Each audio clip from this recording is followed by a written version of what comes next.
रशियाला जाणारं विमान कोसळलंय। एक महत्त्वाची बातमी, कझाकस्तानमध्ये विमानाचा अपघात झालाय।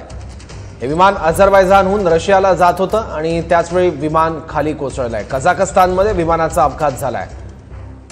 तर विमान क्रॅश होतानाची दृश्य आहेत। विमान क्रॅश होताना जसं विमान जमिनीला धडकलं तसं अचानक आगीचे लोळ उठले आणि त्यात विमान पूर्णतः नष्ट झालंय। यात नेमकी किती प्रवासी होते, किती जखमी आहेत, किती जणांचा जीव गेला याबद्दलची माहिती अद्याप मिळायची आहे। पण कझाकिस्तानमध्ये विमानाचा अपघात झालाय। अपघाताचं हे दृश्य आहे। कझाकस्तानमध्ये विमानाचा अपघात झालाय।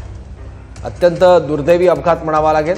अझरबैजानहून रशियाला जाणारं विमान कोसळलंय। कझाकिस्तानमध्ये हे विमान कोसळलं आणि यात काही प्रवाशांचा जीव देखील गेलेला आहे।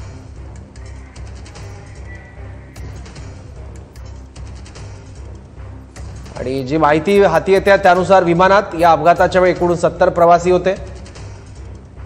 70 प्रवासी असलेले विमान कझाकस्तानमध्ये अपघातग्रस्त झालंय आणि वेगळी दृश्य आहेत विमान क्रॅश होतानाची। अझरबैजानहून हे विमान रशियाला जाणं अपेक्षित होतं, पण कझाकस्तानमध्ये विमानाचा अपघात झालाय।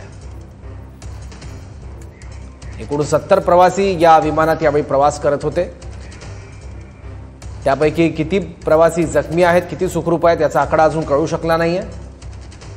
पण अझरबैजानहून रशियाला जाणारं विमान कोसळलंय। 70 प्रवासी हे विमान घेऊन जात होतं। आणखी माहिती घेऊयात, आपले प्रतिनिधी संदीप राजहोळकर आता आपल्यासोबत आहेत। संदीप, काय काय माहिती समोर येते आतापर्यंत?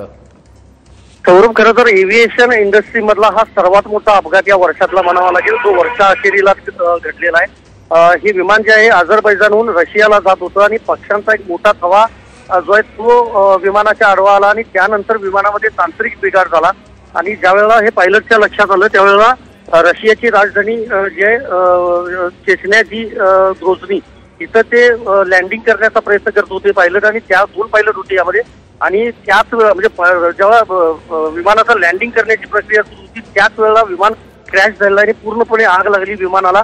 जवळपास 70 प्रवासी या विमानामध्ये होते। अद्याप समजू शकलेलं नाही त्यापैकी जखमी किती आहेत आणि मृत किती आहेत। मात्र वाचण्याची जी शक्यता आहे ती खूपच कमी सध्या वर्तवली जाते आणि 3 ते 4 अग्निशमन दलाच्या गाड्या त्या ठिकाणी दाखल झालेल्या आहेत। आग विझवण्याची प्रक्रिया ती देखील सुरू आहे सध्या।